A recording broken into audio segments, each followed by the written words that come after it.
Hey, you know what sucks? Getting hyped for a game. Wait, that doesn't sound right. Alright. I mean the wait after you get hyped for a game. No, seriously, I know that sounds stupid, but if you're really hyped up for a game, then those leading months prior to release are agonizing.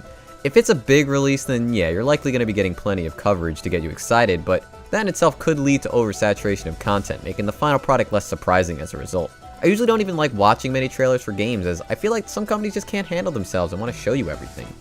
Anyway, that's why it's so great when some game just suddenly comes out and you didn't hear about it at all until its release. I may be ignorant, but you can't tell me it's possible to keep track of every new game that's coming out. You just can't. I mean, look at Steam, quality titles just waiting to be discovered. Wow, they really do have everything, huh? Just dig a little deeper though, and you may just find a gem. I didn't have to dig to find out about Celeste though, and I'm sure you didn't either. Every news outlet's been praising the shit out of this game, giving it 10s and saying it's a masterpiece. Like damn, what was I missing here? Game sure didn't look that good from an outside perspective. Kinda just looked like Super Meat Boy featuring Girl. But you know what, I like Super Meat Boy, and I like Girl. After watching some gameplay, I was interested. Didn't even feel like waiting for a sale. Bought that sucker on the Switch. Great console, but my library sure doesn't reflect that.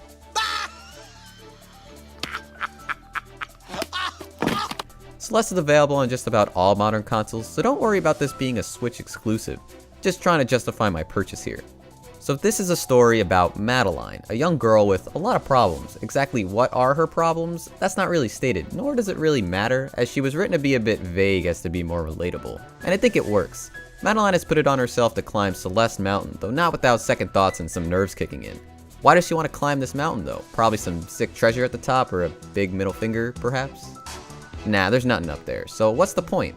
Well, self-accomplishment. You see, Madeline suffers from depression and anxiety, and the higher you climb the mountain, the more you're going to learn about these issues. Rather than being a grandiose tale of adventure, this is simply about a girl and her struggles to fight her demons, quite literally mind you. There are a few characters you'll meet along the way, like Theo, a likable guy who sort of dates this game with his love of selfies and urge to gain followers on social media. And part of me, I don't really know what else to call her since she's never given a name, though I've heard Badeline thrown around online, which is kinda silly.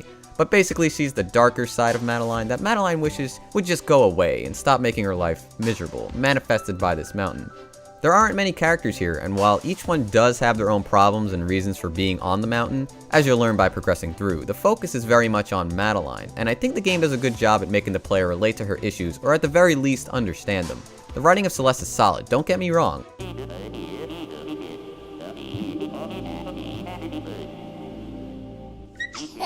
But I think the imagery and symbolism, whether it be from Madeline's head or not, paint the stronger picture here.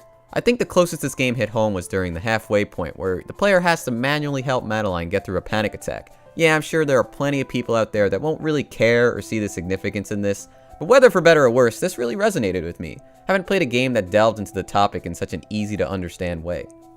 What really blows my mind about this game though is the gameplay, cause honestly it's really good. I was expecting to have a good time here, but it's so strange to see a game about a girl on her quest to overcome her mental health issues have such fun and rewarding platforming.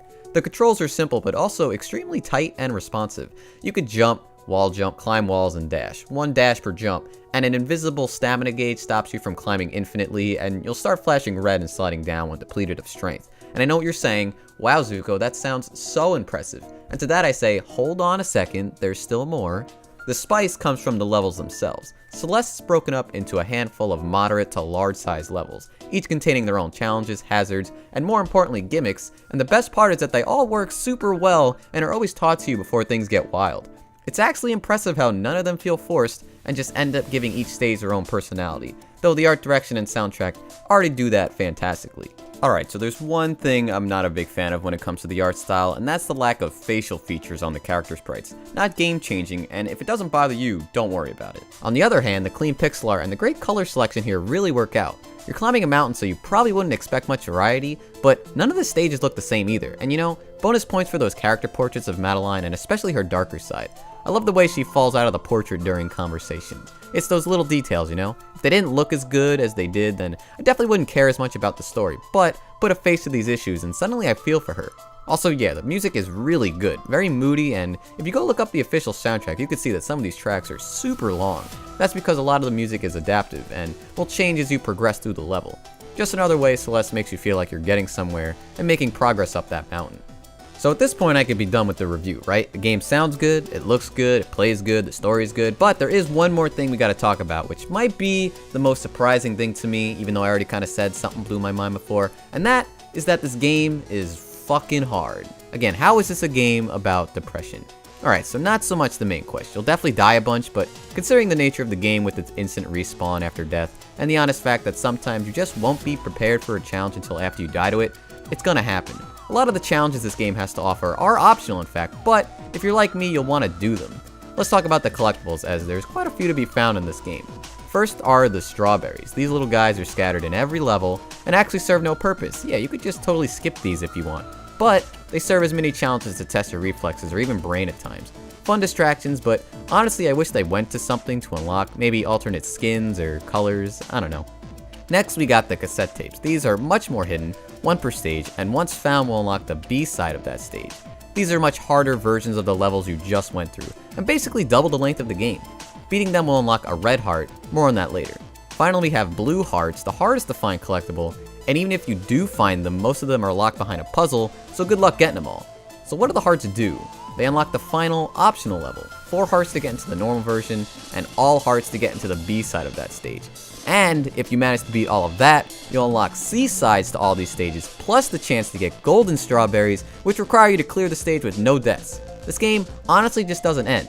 I was so relieved when I beat the final level and actually lost my shit when it told me there were C sides. Also my game crashed at that time too, and boy, if I lost all that progress, I don't know what I would have done. So yeah, that's Celeste. I chose not to go into complete detail about the story or all the levels and whatnot because as a new game, I'd rather just pass on the recommendation that yeah, Celeste is fantastic. I don't know about a perfect 10 out of 10, but I definitely enjoyed my time here. I'm not even done with it yet because of all the optional challenges. If you got 20 bucks, then definitely check this one out. Matt makes games, you done good. But as for me, that'll be it. Thanks for watching everyone. Until next time.